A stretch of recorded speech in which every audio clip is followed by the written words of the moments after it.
Meanwhile, presidential spokesman Edwin Lacerda says the palace trusts the poll body's preparations for the 2016 elections. Secretary Lacerda also could not say if there are already recommendees to the post to be vacated by Chairman Brillantes.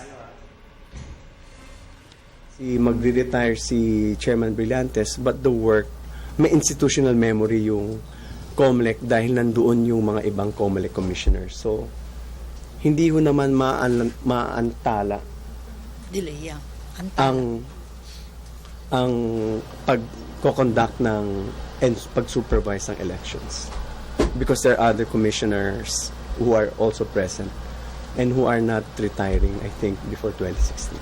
So, sure. On it right now, and I'm sure Chairman Brillantes would like to leave a lasting legacy before he leaves office. I'm sure that he would like to push whatever reforms that he has in mind to ensure that the 2016 elections will be honest, transparent.